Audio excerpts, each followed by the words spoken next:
YouTube, we back. Twitch.tv/DesiLux. We on stream right now. Every other day we stream. You join the stream. You know what I'm saying? We in here. We about to check out the hunt for America's smartest serial killer. Now, I need to see what qualifies this dude as the smartest. Like, are we going off of IQ? Or are we going off of, like, the decisions they made in their serial killing? Are we going, like, academic? Maybe this nigga was a valedictorian or some shit. I need to see what the qualifications for smartest is. But, man, without further ado, man, like, comment, subscribe, sub to the channel, man. I'm not playing with you, man. I'm trying to hit 1,000 subs. Work with me. All right, man, let's get into the video.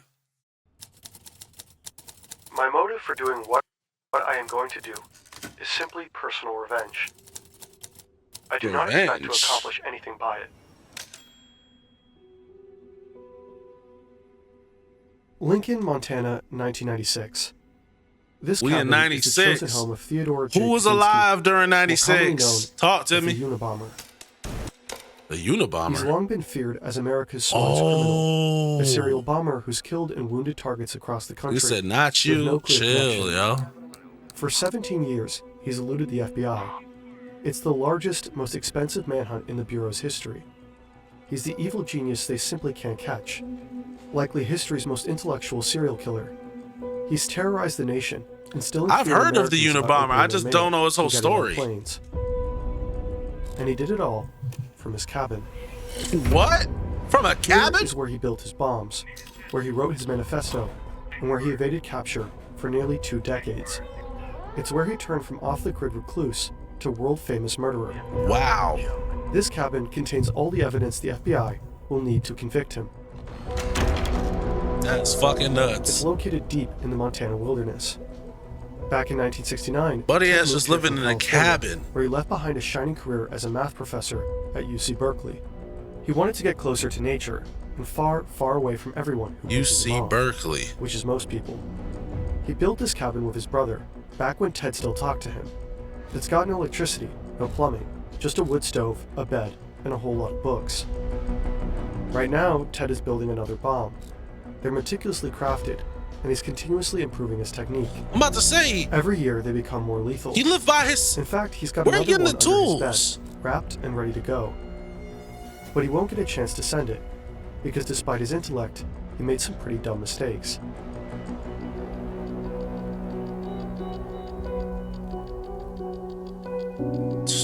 This nigga think he's Dexter Morgan. Fuck out of here. Shout out to Fern's team, bro. They don't play. Shout out to Marcel. Shout out to Thomas. Look at the fucking editing. This video just started. Fucking... I'm horny already, bro. I want to know what the fuck the story behind the Unabomber is.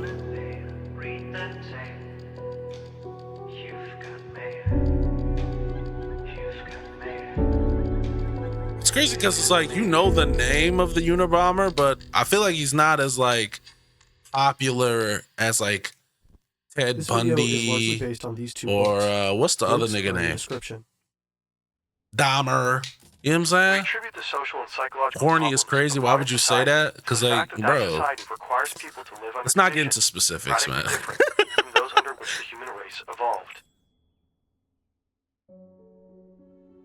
Born in 1942, Ted grows up in a pretty average family in the suburbs of Chicago. They're working-class Polish Americans. He's from Chirac. His parents are politically progressive. Of course, Chicago would make a degenerate like this. Into the outdoors. They're you Chicagoans. At Is least that the right term? That's how they remember it. The Oblockians. At a young age, that Ted is exceptionally gifted. Nah, he's from the suburbs. He ain't from Oblock. He skips 2 grades and easily aces every class. He's a pretty normal kid for someone with an IQ of 168. Whoa. Sure, Ted is quiet, shy around girls, and arrogant. 168? He has a cool circle of friends and plenty of hobbies. It's high as fuck. Like his parents and brother, he loves playing music, reading, and camping. People like Ted. They'll later remember him as a sensitive, respectful kid. Shout out to Ted.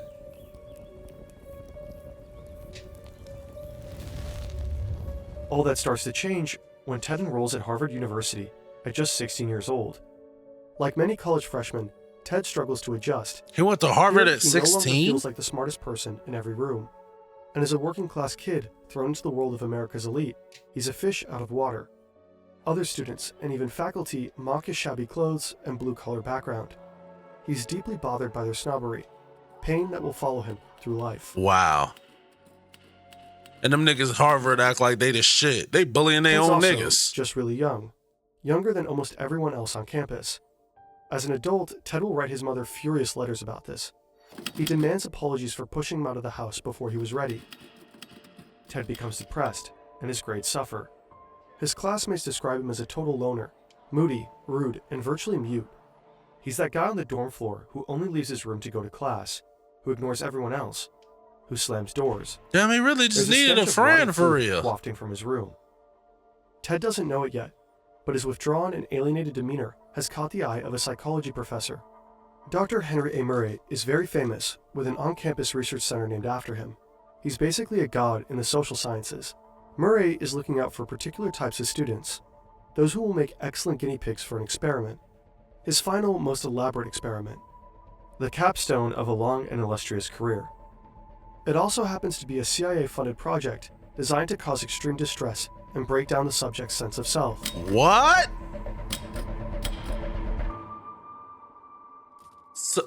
So you mean to tell me they're gonna take this kid because he's fucking 16? He's already going through fucking depression. His grades are suffering. He doesn't even interact with people. You're gonna take this dude and put him in a fucking CIA project to break down his mental psyche and fucking tap into his fucking emotional cortex and shit?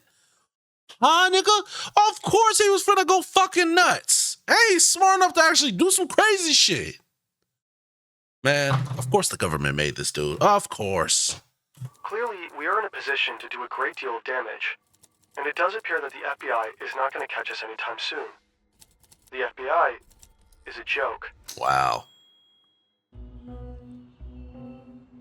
It's the 1970s in San Francisco. The city is a hotbed of anti-government activity. There's outrage over the Vietnam War. Protest bombings are a regular occurrence.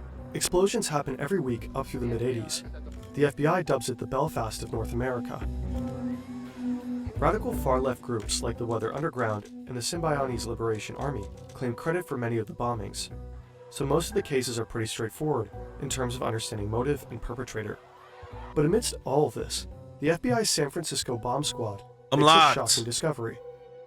12 mysterious, similarly built bombs can be linked to one elusive killer or group. They have next to nothing to go on. Just for whatever unknown reason, this string of explosives Amazon said I'm gonna seems order to for the target beer tomorrow. universities and airlines. Whoever is building these bombs is an expert crafter and careful to not leave any DNA behind. Not a hair, not a fiber.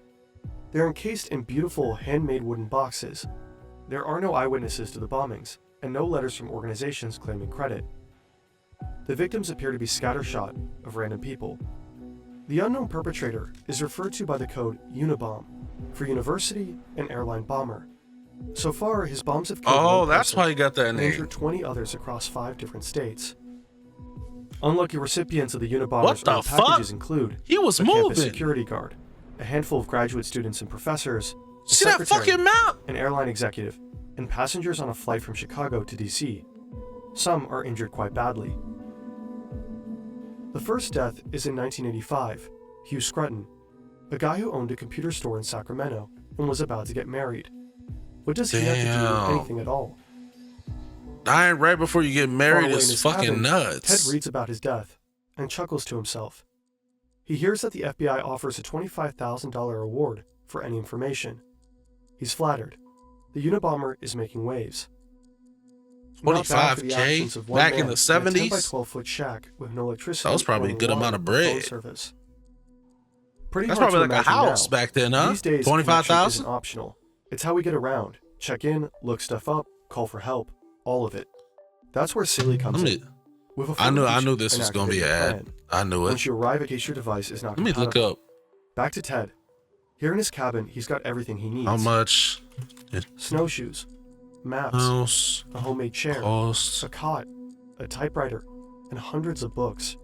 Scraps from junkyards and jars of chemicals for making his bombs. Yeah, that's a Binders house. and binders full of notes. All kinds of disguises for delivering the bombs. The average house like was wigs and $23K back sunglasses then. and shoes with fake soles. It's crammed to the gills, but meticulously organized. At this point, the FBI has zero promising leads, and by the end of it all, they'll never actually find the perpetrator themselves. The bomber is always several steps ahead of them. They'll pursue thousands of dead ends, spend hundreds of thousands of taxpayer dollars, and pour countless man-hours into this case. They have no idea why he's targeting the people that he is, but the bombs are so precise, so well crafted. There's gotta be a motive, right? In 1987, there's finally a break in the case. The Unabomber plants a package outside a Salt Lake City computer store, and a lady spots him. He's wearing a gray hoodie, sunglasses, and sporting a mustache. The police create a sketch and post it all around the country. God damn. Bombings immediately stop, and for 5 years, nobody hears anything from I was the about to say, that Unabomber. could be any fucking body. All kinds of people call in with tips, but the leads go nowhere. The case pretty much goes cold, but the FBI know that it's only a matter Just a of time motherfucker with before he'll shades strike again. and a mustache? They're sure he's God using damn the it, it time could have to been perfect me. his bombs. And they're right. In his cabin, Ted is finessing his technique. The upcoming bombs will be a whole lot more lethal. But, as the world will soon find out, he is also busy writing. He doesn't just want his explosives to do the talking. He's crafting a manifesto, one that claims to explain what the mysterious string of bombings is all about.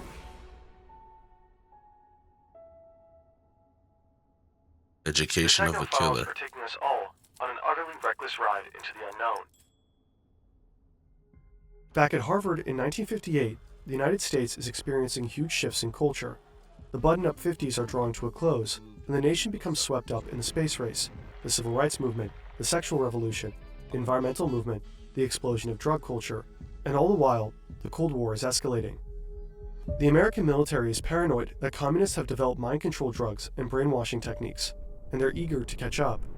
So they're covertly experimenting with ways to manipulate behavior. Oh my god. US intelligence officials are especially interested in developing a perfect truth drug for interrogating enemies, and they believe LSD might be it. But they're also testing a wide LSD? range of ways that psychological manipulation could bend the will of anyone to do whatever the US military wants. They've even enlisted help from the Nazi scientists who experimented on Dachau inmates with hallucinogens and interrogation methods. The military illegally smuggles these war criminals over to get their advice on brainwashing, as part Look of at Operation this shit. Paperclip. Over the course of at least 11 years, thousands of Americans are subjected to unethical psychological experiments that include sensory deprivation, What the hallucinogenic drugs dosed fuck? without consent, subliminal messaging, hypnosis, electroshock therapy, and even ice pick lobotomies. And that's just the stuff we know about. Ice When the pick project becomes public knowledge in lobotomy? the 1970s, the CIA director orders most of the records to be destroyed. The program is codenamed MKUltra. Many of the test subjects are vulnerable populations, like prisoners and hospital inmates, but also students.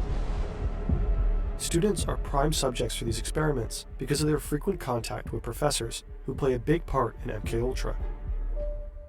What the Some of the fuck? professors know the role they play. Many don't. During the post-war period, the CIA becomes the largest employer of college professors, and the military is by far the biggest source of funding for psychological research.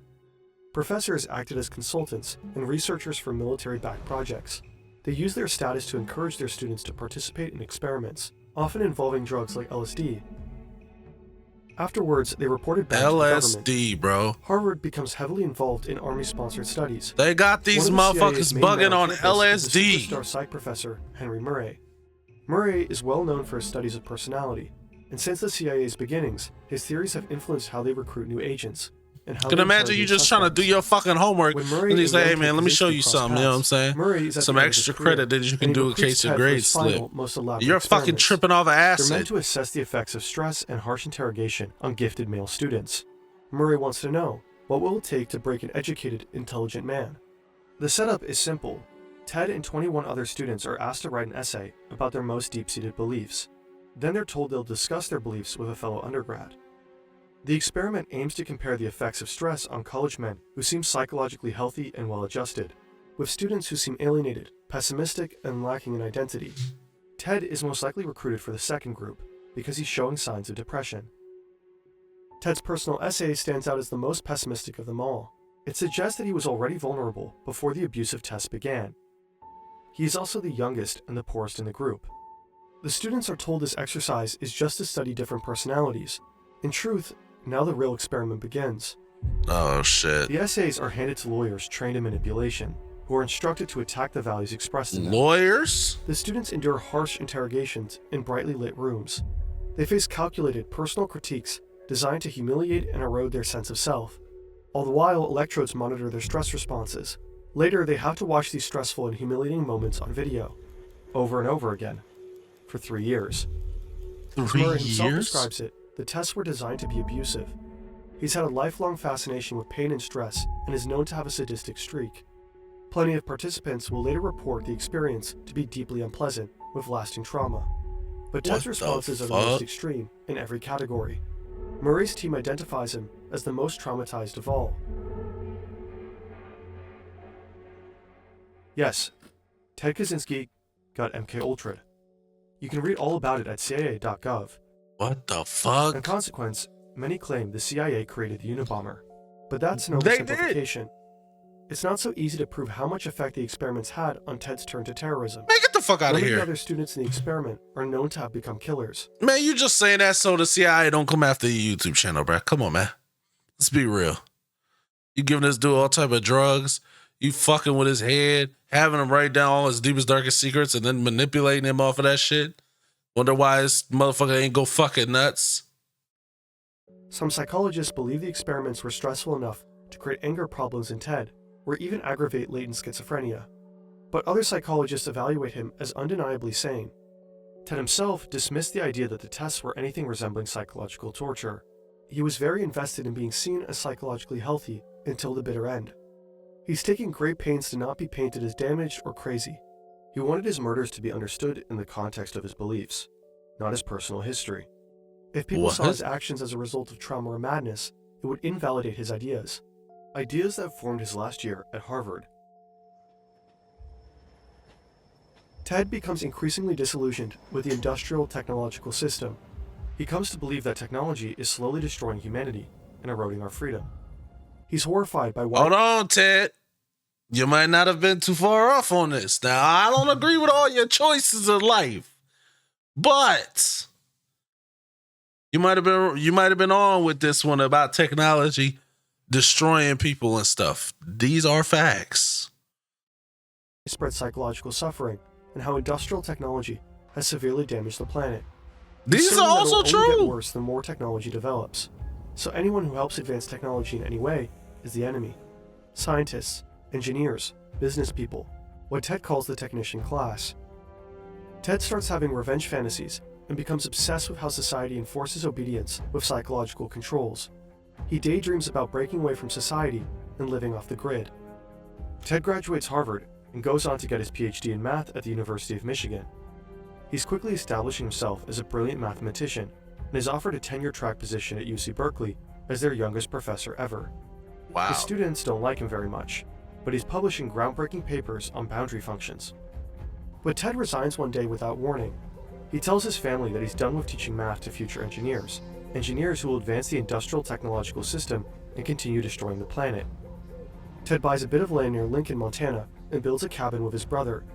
He's ready to escape the advanced technology that surrounded him at UC Berkeley. It's a small ass cabin, He too. wants to live a simpler life, far away from everyone he's ever known.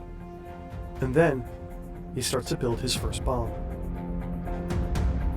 How do you leap from math equations to building bombs, though? Through our bombings, we hope to promote social instability, an industrial society, propagate anti-industrial ideas, and give encouragement to those who hate the industrial system. In 1993, building bombs the is such a Unabomber strikes twice huge after a step, 6-year bruh. hiatus. Two prominent researchers, a computer scientist and a geneticist, receive packages the size of a VHS tape. The bombs detonate upon opening, and both professors are badly injured. Shortly after, the New York Times receives a typewritten letter. It claims credit for the bombs and says the public should expect more to come. In 1994 and 1995, the Unabomber succeeds in killing 2 people with his mail bombs, an advertising executive and a foolish Whoa. lobbyist. As feared, his explosives have become notably more sophisticated. Bombings are usually accompanied with demands for money or some kind of action. What made the Unabomber so difficult to understand and to find is that his bombs never came with any requests. They seem to be built only to cause fear, injury, and Niggas death. say I don't want shit. I just want 17 niggas years to after die. starting his bombing spree, the Unabomber finally makes his demands known. He writes the New York Times again, announces that he will permanently desist from terrorist activities if they publish a 56-page manifesto. The request kicks off a fierce debate within the FBI and the newspaper, to publish or not to publish. The FBI has a clear policy to not negotiate with terrorists, but they also believe he'll honor his promise and stop killing people. After all, this is what the bombs were seemingly for, to force people to pay attention to his views. Plus, they still lack leads. If the public reads the manifesto, someone might be able to identify the Unabomber. True. So the manifesto is published. The FBI decides it should just be the Washington Post, though, because it has fewer readers, and the newspaper's stands will be easier to surveil. So they think. Interest in the Unabomber is huge. Newspaper sales hit a record high that day, with lines snaking around the block. Across the country, Americans are eager to find. I just peeped. The FBI only let the Washington Post post it. So can you imagine if you work at like the New York Times or shit? Like, bitch, why you giving them niggas all this business, nigga? Nigga, where business is at the end of the day. You letting these niggas post the shit, and their fucking newspapers are hitting all-time highs because everybody wants to know who this fucking psycho murderer is, and now you're giving all the business to fucking opposition. Fuck that, nigga. We posting a manifesto. That's what I would have been on. And then the FBI be on my ass. Finally read what the Unabomber has to say. The manifesto opens with an iconic line. The Industrial Revolution and its consequences have been a disaster for the human race. And though the manifesto is an argument that calls for dismantling industrial society, it's also, unwittingly, a self-portrait. Within its pages, the Unabomber has accidentally unmasked himself. Has he really? Damn. David and Ted, though 7 years apart and very different, grew up close and loved each other very much. As adults, they had impassioned philosophical debates by mail and shared a lot of the same views. David also worried about technology's destructive effect on humanity. He'd also spent some time living off the grid in a self-made cabin. But David wasn't a killer. When the manifesto is published, he hasn't spoken to his brother in a long time. Ted cut him out when David got married and refused to answer any of his letters. David's wife Linda, a philosophy professor, has a funny feeling about Ted, whom she never met. As the bombings stack up and some of the timings coincide with Ted's travels, Linda tells David, "You've got a screwy brother. Maybe he's the Unabomber." David doesn't want to hear it. Linda doesn't know Ted the way David does. He'd never kill anybody. As a kid, Ted used to cry at the thought of animals getting hurt. But when the manifesto is finally published, David avoids reading it. He doesn't want to admit the similarities. That, like the Unabomber, Ted is an excellent carpenter, and that he had a lifelong fascination with explosives, and that some of the dates match up perfectly with Ted's travels. David only reads it when Linda insists. His jaw literally drops from the first few lines. The killer, like Ted, also hates technology. As it continues, David recognizes idiosyncratic word choices and logical arguments that Ted uses all the time. There is no escaping the truth. Ted is the Unabomber. Cooked. So Fried. after some moral qualms about betraying his brother, David alerts the FBI. Oh my God. Wow. They are bound to make me out to be a sickie, and to ascribe to me motives of a sordid, or sick type. Many tame, conformist types seem to have a powerful need to depict the enemy of society as sordid, repulsive, or sick. Lincoln, Montana, April 1996. With a tip from David, Oh, they in feds the are staking out ghillie Ted's suit. cabin. The investigation is meant to be conducted quietly, but they're interviewing local townspeople, trying to collect more evidence on Ted. Right now, all they have is the linguistic similarities in the manifesto and old letters from Ted that David gave the FBI. Not exactly cold, hard proof. Yeah, Enough it's for no. a search warrant, but not an arrest. You get a search Rumors warrant off start that to spread around alone? town that Ted Kaczynski, their very You don't own need English shit for a woman, search is the warrant. Unabomber. The plan is to draw Ted out of his cabin and get inside before he can escape or destroy any evidence. But they don't know if he has it tricked out with explosives. Nobody would be surprised if he did. Ted has no idea he's under surveillance, so when someone knocks and says some land surveyors need to talk, he believes them and opens the door. He wasn't expecting visitors. These days, he's busy with a dirty job. He's in the middle of rasping aluminum blocks to make powder for more bombs. He's covered from head to toe in the dust. He's rail thin because the rabbit hunting was scarce this season. Ted's hair is wild and his clothes are literally rotting off of his body. What the But what does he fuck? care? He's not trying to impress anyone, and he can clean up fast if he needs to blend into society. Too bad for Ted. He'll be photographed in this state, filthy, emaciated, and in severe need of a shave. God The damn. image will circulate around the globe and will not help Ted's desire to seem sane. When the feds swoop in, they find 40,000 pages of journals and plans, most written in code. The code is more complex than anything the FBI had ever seen, more convoluted than codes the KGB used during the Cold War. But Ted also left the key to the code in the cabin. Without it, the FBI wouldn't be able to decipher the decades of written confessions Oh my that god. definitively tied Ted to the bombings. They also find a bomb under the bed, ready to be mailed to an aerospace company in Dallas. Now the FBI has all the evidence they need. They lock up the cabin and take Ted to prison. He does not dispute that the journals with the confessions are his. In fact, he wrote them partially so that nobody would try to say he was crazy. Ted's family and his defense team attempt to convince the jury and the world at large that he is mentally ill. They're doing anything they can to avoid What the the death penalty, fuck? which frustrates him. He tries to fire his lawyers and defend himself. Bro, having, because like based on what they're saying, this nigga has the best coded, encrypted notes, all that shit, but this motherfucker left the key where the notes are. Like, bro, if I'm not even gonna say those words because that sounds crazy, but if I was trying to hide something and I encrypted something or I had a lock on something, I'm not about to put the key right by the lock. I'm not about to put the code right by the encryption. That just doesn't make sense. Put that in some other area hidden, you know what I'm saying? So when they come, they ain't gonna find it. They said it was worse than the stuff that Russia was using in the KGB during the Cold War. Man, like dude said earlier in the video, for someone to be so smart, this is a dumbass decision right here. He would rather die than allow his lawyers to plead not guilty by reason of insanity. Oh, wow. Ted pleads guilty to his crimes and is sentenced to life in prison. Behind bars, Oh, you got he never life. stops writing. He publishes 2 books and keeps up a lively correspondence with a wide array of journalists and admirers. He also finally makes some human connections. He strikes up a friendship with Timothy McVeigh, the Oklahoma City bomber who killed 168 people in 1995. Ted and McVeigh are briefly on the same prison block and find they have a lot of views in common, before McVeigh is carted off to death row. Ted even finds love for the first time in his life. After a lifetime of struggling to connect with women, never going beyond a few kisses, Ted suddenly has dozens of women writing him romantic or salacious letters. But only one captures his heart, a school teacher he calls his lady love. They spend thousands of hours talking by mail. Of course. What is it with women? And I need the women in the chat and in the comment section. What the fuck is it with y'all who fucking get horny with serial killers? What the fuck is going on? Like, when Dahmer got fucking locked up, they were sending this nigga all type of... I remember I was watching a Night Stalker documentary about the Night Stalker. Man, women are sending him drawers, dirty drawers, all type of shit, bro. All type of photos, all this, bro. He's a fucking sicko, bro. I don't understand it, bro. It will not make sense to me. Or in visiting booths, but they are never able to touch.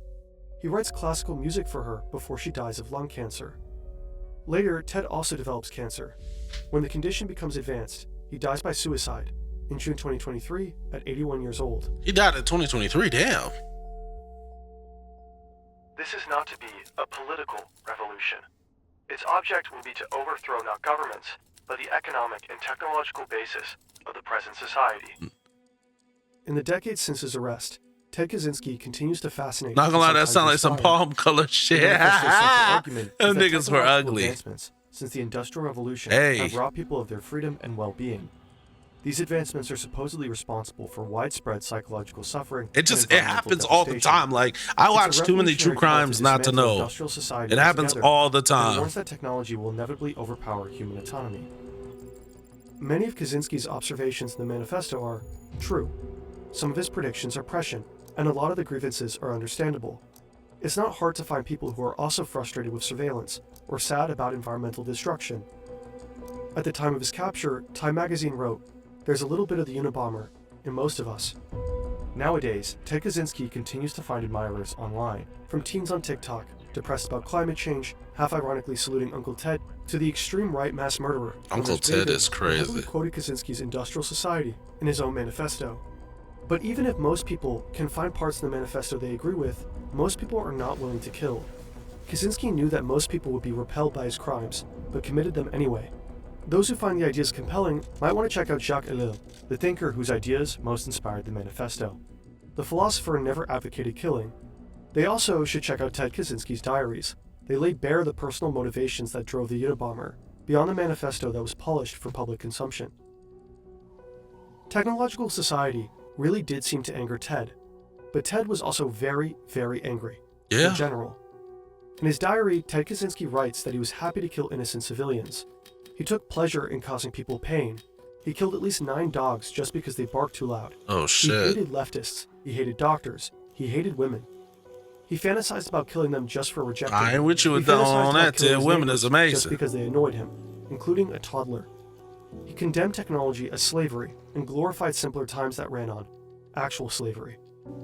Kaczynski You wasn't even much of an fucking environmentalist. bitch. He made fun of them in his diaries. Ted, you He literally fucking bitch. Let me go back and hear what that nigga said. technology as slavery and glorified simpler times that ran on actual slavery. Ted, you fucking bitch. I was gonna say, I said I related to you early in this motherfucking video. Nigga, fuck you, nigga. Fuck you, man. Talking about some you relate to times when it was real slavery, not technological slavery. Fuck you, Ted. Kaczynski wasn't even much of an environmentalist. He made fun of them in his diaries. He littered proudly. He poached illegally. He logged unprotected lands. You might get the sense that he only used environmentalism as a post hoc justification for his murders. A cynic who identified ecological concerns as the most acceptable excuse for killing. W fucking video. God damn, this is fantastic. Shout out to the whole squad. They made a real, this is a replica of the cabin. They actually made one. Damn. Salute, man. Like, comment, subscribe. Let me know other videos, any true crimes, man. We be tapping in. Love y'all boys, man. Peace.